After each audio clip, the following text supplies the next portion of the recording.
नमस्कार दोस्तों, बहुत बहुत स्वागत है आप सभी का गवर्नमेंट एजुकेशन में। दोस्तों, इस वीडियो में हम रीजनिंग के प्रश्न देखने वाले हैं। और आप लोगों ने सभी एडमिट कार्ड जिनके भी हैं जहां डाउनलोड कर लिए हो गए होंगे। और सेंटर की बात की जाए तो सेंटर आपको पता पड़ गया होगा कि कहाँ पर है आपका एग्ज़ाम। कुछ लोग के चेंज हुए हैं, कहीं मतलब डाला था और कहीं दे दिया गया है। तो 7 जगह एग्ज़ाम है, तो ज़्यादा सी बात है, ज़्यादा फॉर्म जो है वो डल गए होंगे, तो इस वजह से जो है आपका एग्ज़ाम सेंटर मोस्टली जो है ज़्यादातर भोपाल में ही होगा, क्योंकि भोपाल में ही ज़्यादातर सेंटर देखने को मिलते हैं। तो भोपाल ट्रांसफ़र कर दिया जाता है अगर दूसरी जगह नहीं देखने को मिलता है। खैर, आप लोगों को अपनी व्यवस्था कर देनी है कब से क्या आपका एग्ज़ाम है और क्या कैसे जो है आपको जाना है, तो वो सब आप ध्यान रखिएगा। अभी आपके पास धन है, 10 दिन है, तो आराम से रिलैक्स होकर पढ़ाई कीजिए। कोई टेंशन मत लीजिए। आप लोग जितना प्रेशर लेते हो ना, उतनी ही चीज़ें आपकी गलत होती हैं। ये बात हमेशा याद रखो। अगर आपने पढ़ा है अच्छे से तो अपने आप पे भरोसा रखिए, आपको चीज़ें आती हैं, आपके कॉन्सेप्ट क्लियर हैं, तो इट विल बी फाइन और your exam definitely crack you. And next exam आपका जरूर अच्छा जाएगा, जो भी टाइपिंग कराएगा। ओके, तो चलिए हम आज की क्लास स्टार्ट करते हैं। देखिए, पहले क्वेश्चन की तरफ हम बढ़ते हैं। यहाँ पर आप देख रहे हो कि इसमें हमें जो है वो तीसरी संख्या निकालनी है। ये है आसान सा प्रश्न है, कुछ चीज़ें आपको सामने से देख के ही पता पड़ जाना चाहिए कि ये 6 है और ये 216 हो रहा है, यानी ये 6 का क्यूब होता है। 6 का क्यूब दरअसल जो है वो 216 के बराबर होता है। तो 8 का क्यूब करना है, तो 8 का क्यूब किसके बराबर होता है? 512 के बराबर होता है। तो हमारा आंसर देखिए सेकेंड ऑप्शन जो है इसका आंसर हो जाएगा। अगला प्रश्न देखिए, यहाँ पर ये हमें यहाँ पर ABCD नाम के 4 मित्र एक रेस्टोरेंट मतलब रेस्टोरेंट, ठीक है, किसी होटल में बैठे हुए हैं। तो एक वर्गाकार मेज है और चारों ओर बैठे हुए हैं। बी ए के ठीक सामने है, डी के विकर्णतः सामने बैठा हुआ है। तो सी के सामने कौन बैठा है? तो आसान सा है, देखा जाए तो अगर आपको दो की पोजीशन पता है तो तीसरे की आप बता सकते हो आसाम से।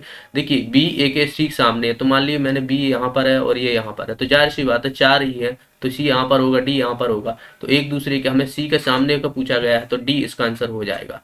ओके, तो ये इसका आंसर हो जाएगा। आसान सा प्रश्न था। अगला प्रश्न देखिए, यहाँ पर ये कथन है, तो सबसे पहले ऐसे क्वेश्चनों में आपको वेन डायग्राम बनाना आना चाहिए। देखिए, सभी फल जो है वो फूल है। तो जितने भी फल होंगे वो क्या रहेंगे? फूल के अंदर आएंगे। तो ये मैंने फूल के अंदर लिख दिया है, ठीक है। कुछ फल कीवी है, तो कुछ फल मतलब इतने जो, मतलब मैंने मान लिया कि ये कुछ फल जो है वो कीवी है। कीवी भी एक फल ही होता है, तो ये कीवी है। अब निष्कर्ष देखिए, कुछ फूल जो है वो कीवी है, कुछ फूल तो बिल्कुल है। आप देखिए, इतना जो पोर्शन आ रहा है, एक तरीके से देखा जाए जो कुछ फल का है, तो फल जो कुछ कीवी है वो भी जो है वो कीवी भी कुछ फूल होंगे। तो यहाँ पर देखिए, ये वाला तो हमारा स्टेटमेंट सही हो जाएगा, सॉरी निष्कर्ष सही हो जाएगा। अगला देखिए, सभी कीवी फल है। सभी कीवी फल नहीं है, क्योंकि कुछ के बारे में ही बोला गया है, तो पूरे के बारे में नहीं बोला गया है, तो ये हमारा क्या हो जाएगा? गलत हो जाएगा। तो इसमें से पहला ही हमारा सही होगा। देखिए, पहला पहला ये फोर्थ ऑप्शन जो है इसका आंसर हो जाएगा। नेक्स्ट प्रश्न देखिए, यहाँ पर ये श्रृंखला दी हुई है, इससे संबंधित नहीं है, हमसे पूछा गया है 18, 27, 35, 45 और 54, ठीक है। तो आप देख रहे हो यहाँ पर एक चीज, आप कॉमन सेंस देख रहे हो। यहाँ पर अगर इसको मैं 9 दूना 18 करता हूँ और 9 ये 27 हो रहा है, ठीक है। यहाँ पर 35 है, तो 9 से तो नहीं होगा। लेकिन यहाँ पर आप देखिए, 9 पंजे 45 होता है और 9 छक्के 54 होता है। तो यहाँ पर देखिए 9 का मल्टीप्लिकेशन जो है वो देखने को मिल रहा है, यानी 9 गुणा 4 होना चाहिए, यानी 9 चौक 36 होना चाहिए यहाँ पर। तो यहाँ पर दरअसल जो है ये वाला हमारा जो है वो संबंधित नहीं होगा, या कहा जाए ये वाला पद जो है वो गलत होगा। उसकी जगह 35 की जगह अगर 36 होता, यही हमारा सही हो जाता। देखिए, इसका आंसर आ जाएगा हमारा फोर्थ ऑप्शन। अगला प्रश्न देखिए, यहाँ पर ये कुछ प्रश्न दिए हुए हैं, सॉरी, ये हमें यहाँ पर अल्फ़ाबेट दिए हुए हैं, तो अगला अल्फ़ाबेट निकालना है। तो हम ये पकड़ेंगे पहली शुरुआत के। तो देखिए, एन से पी हो रहा है, MNOP, ठीक है, पी आ गया। फिर पी के बाद आर हो रहा है, PQR हो रहा है। तो आप समझ रहे हो, यहाँ पर +2 हो रहा है, +2 हो रहा है, तो आर के बाद क्या हो जाएगा? RST, तो टी हो जाएगा। मतलब हमारा जो है टी से स्टार्ट होगा यहाँ पर। तो आप देखिए ऑप्शन, ये एक ऑप्शन तो गया, लेकिन 3 है। तो अगला देखेंगे, के से एम हो रहा है, तो KLM, और एम से ओ हो रहा है, MNO। तो यहाँ पर देखिए, अब ओ के बाद OPQ आना चाहिए, तो टी के बाद यहाँ पर क्यू आना चाहिए। देख लेते हैं हम, टी के बाद क्यू है, यही हमारा आंसर आ जाएगा। आगे आपको चेक करने की जरूरत नहीं है। ओके, अगला प्रश्न देखिए, यहाँ पर ये आप देखिए, इसमें हमें श्रृंखला दी हुई है, BCB dash BC minus, sorry minus नहीं है, डैश है, IB माइन IB, फिर से मैंने माइनस बोल दिया, देखिए डैश दिया हुआ है। ओके, तो यहाँ से हमें सबसे पहले, ये आप ऐसे क्वेश्चन को सॉल्व किया करो तो सबसे पहले गिन लिया करो इसमें कितने अल्फ़ाबेट आएंगे। तो 1 2 3 4 5 6 7 8 9 10 11 12 है। तो 12 है, तो 12 को हम किस तरीके से डिवाइड कर सकते हैं, एक तो 6 6 में कर सकते हैं और एक 3 3 में कर सकते हैं। ओके, तो इससे ज़्यादा नहीं करना है, इतने में ही आपका क्वेश्चन सॉल्व हो जाएगा इन दोनों में से। अगर देखिए 6 करता हूँ तो 2 2 4 और 2 6, यानी यहाँ से देखिए यहाँ पर C है और यहाँ पर I है, तो ये हमारा डिविजिबल नहीं होगा क्योंकि हमें मिरर वाला जानना चाहिए एक तरीके से देखा जाए तो। ओके, तो यहाँ से आप देख रहे हो, अब मैं इसको 4 4 में डिवाइड करूंगा, 4 यहाँ से ले लेता हूँ, 4 यहाँ से ले लेता हूँ। ठीक है, अब देखिए यहाँ पर I है तो यहाँ पर भी I है, मतलब यहाँ पर भी I होना चाहिए। यहाँ पर देखिए CB है तो B यहाँ पर आना चाहिए, और B के बाद यहाँ पर C है तो C यहाँ पर आना चाहिए। तो IBC ये दरअसल इसमें फिल होगा। तो देखिए BCBI BCBI BCBI एक पैटर्न सा बन रहा है, तो ये हमारा आंसर हो जाएगा। देखिए IBC हमारा फोर्थ ऑप्शन जो है इसका आंसर हो जाएगा। अगला प्रश्न देखिए यहाँ पर, यदि शमा यरा शमायरा शमायरा है कोई नाम की, ठीक है, मेरे पिता की माता के इकलौते पुत्र की पुत्री है, तो शमायरा का मुझसे क्या संबंध होगा। ये वाली लाइन हमारे काम की है, इसी से हमारा जो है वो क्वेश्चन सॉल्व होगा। समायरा जो है वो मेरे पिता, यानी अगर मैं बात करूं ये मैं हूं और मेरे पिता मतलब ये हो जाएंगे, ठीक है, बड़े हो जाएंगे। मेरे पिता की माता, पिता की माता मतलब यहाँ पर ये माता होगी, ये हमारे पिता हैं और ये पिता की माता हो जाएंगे। ठीक है, माता के इकलौते पुत्र, इकलौता पुत्र मतलब ये तो यही हो गया। ठीक है, इकलौते पुत्र की पुत्री है मतलब इसकी पुत्री है, तो ये पुत्री, तो हम दोनों के बीच में संबंध क्या होगा, तो ये हम भाई बहन हो जाएंगे, मतलब देखा जाए तो इसका आंसर क्या हो जाएगा हमारा, भाई बहन हो जाएंगे, यानी बहन हो जाएगी। जो समायरा है ये हमारी बहन लगेगी। फोर्थ ऑप्शन जो है इसका आंसर हो जाएगा। अगला प्रश्न देखिए, 4 समूह दिए हुए हैं, इनमें से 3 जो है वो समान है, एक असंगत है। तो देखिए USB दिया हुआ है, यहाँ पर IDI दिया हुआ है, तो इनमें कोई पैटर्न तो देखने को नहीं मिल रहा है, क्योंकि U से UVWXY ऐसे कुछ के, अगर मैं पीछे से भी करता हूँ तो यहाँ से देखिए ये वाला हो रहा है, ये वाला, लेकिन यहाँ पर गड़बड़ हो रहा है, D बीच में आ रहा है। तो अब हमें ऐसे में क्या करना चाहिए, इनको जो है वो नंबरिंग करना चाहिए। देखिए U कितने पे आता है, PQRST, T के बाद आता है U, T 20 पे आता है, U आता है 21, S PQRS 16 17 18 19, PQRS 16 17 18 19, ठीक है, तो ये 19वें स्थान पर आएगा, B जो है वो दूसरे स्थान पर आएगा। यहाँ से देखेंगे हम ये कितना हो जाएगा, जोड़ूंगा मैं तो ये 9 2 11 2, तो ये हो जाएगा 9 10 12 और 2 3, और यहाँ से लगे 1 3 और 1 4, ठीक है, तो ये 42 हो जाएगा। अब इसको देख लेते हैं, आई जो है वो 9 पे आता है, डी की बात की जाए तो 4, और एफ ई की बात की जाए तो 5 पे आता है, तो इनको जोड़ूंगा तो ये 14 18 हो जाएगा ये। ओके, इसको देख लेते हैं, आर पी क्यू आर 16 17 18, ये 18 पे आएगा, ठीक है, डी जो है वो 4, और एन जो है वो 14 पे आएगा। तो यहाँ पर देखिए ये कितना हो जाएगा, 18 दूना 36 ही हो जाएगा। इसको देख लेते हैं, इसको देखोगे, Z XYZ 26 plus 20 plus 7 G7 पे आता है, तो यहाँ पर आप देखोगे कितना हो जाएगा, 40 46, तो ये हो गया 46 प्लस 7 53 हो रहा है। अब आप देखिए यहाँ पर हमें कुछ अंतर दिख रहा है, ये सभी जो है वो एक कहा जाए कंपोजिट नंबर है, या ये कहा जाए कि ये सभी किसी ना किसी से डिविजिबल है, ये नहीं है, तो ये हमारा जो है वो यही आंसर हो जाएगा।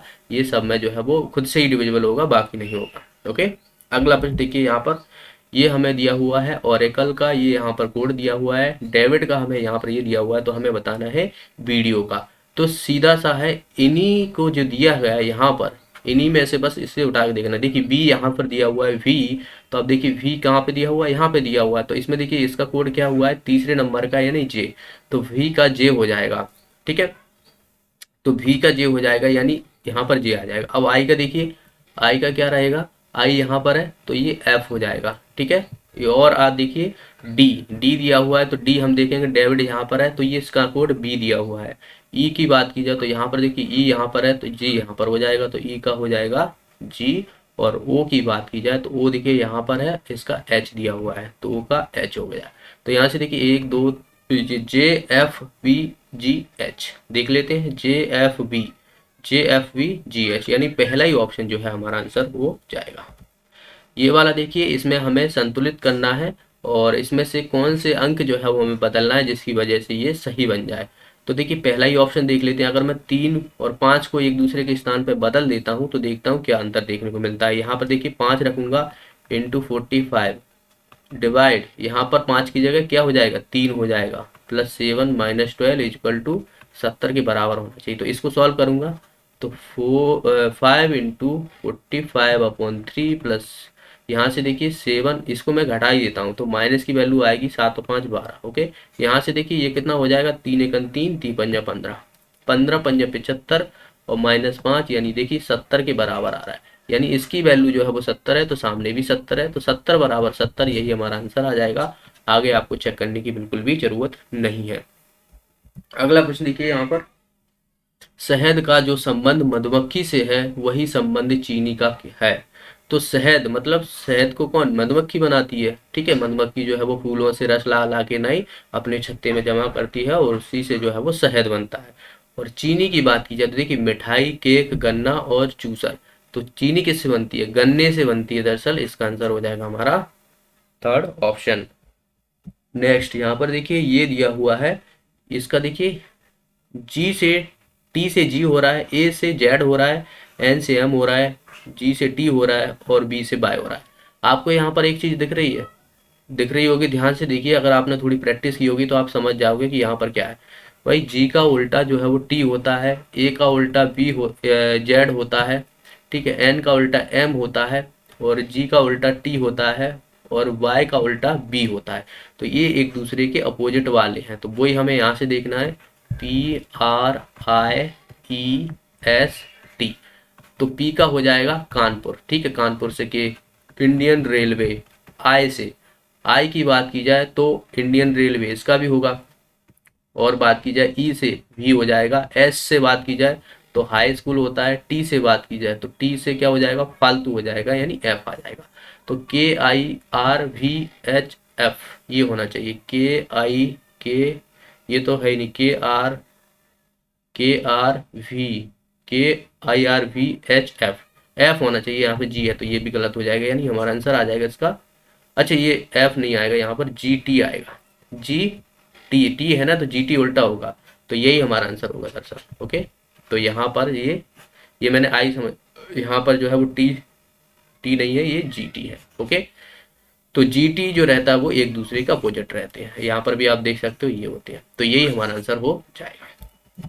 अगला प्रश्न देखिए, यहाँ पर हमें एक वेन डायग्राम बनाना है और इसमें देखिए पुलिस पुरुष और पति। भाई पुरुष और पति, पुरुष ठीक है, पुरुष हमने समझ लिया कि पुरुष के अंदर देखा जाए तो पति भी होता है पुलिस भी हो सकता है, मतलब दोनों हो सकते हैं नहीं हो सकते, ऐसा भी है।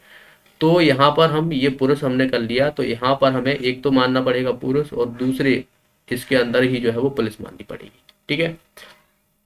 वही पति भी तो होगा वो किसी का, ठीक है, पुलिस हो सकता है, ये हमने वाली पुलिस है तो पुरुष भी हो सकता है, पुलिस भी हो सकता है नहीं हो सकता, वो पति भी हो सकता है नहीं हो सकता, ठीक है। तो ये कुछ हमने जो है वो यहाँ पर ट्राई कर लिया तो यही हमारा आंसर आ जाएगा। इसके अंदर कुछ चीजें जो है वो सेटिस्फाई करेंगी, पूरा नहीं होगा। ओके, तो जरूर अब यहाँ पर देखिए पुरुष है तो पति जरूरी तो नहीं है कि वो पति हो, शादीशुदा हो भी सकता है नहीं भी हो सकता, तो इसीलिए हमने ये चीजें यहाँ पर। लाइक कीजिए, शेयर कीजिए ज़्यादा से ज़्यादा और अपनी पढ़ाई पर थोड़ा और फोकस कीजिए अच्छे से। ओके, जिन लोगों के नंबर कम आ रहे हैं आप लोग थोड़ा समझिए वहाँ पर कहाँ आपकी गलतियाँ हो रही हैं, कौन कौन से सिस्टम कौन कौन से क्वेश्चन आपके गलत हो रहे हैं, कौन कौन से टॉपिक में आप वीक हो, तो उनको थोड़ा ध्यान दीजिए। वैसे अभी इतना टाइम नहीं है, आप लोगों ने जितना पढ़ा है उसी पर जो है वो रिवीजन कीजिए। ओके, मिलते हैं नेक्स्ट क्लास में, तब तक के लिए बहुत बहुत धन्यवाद।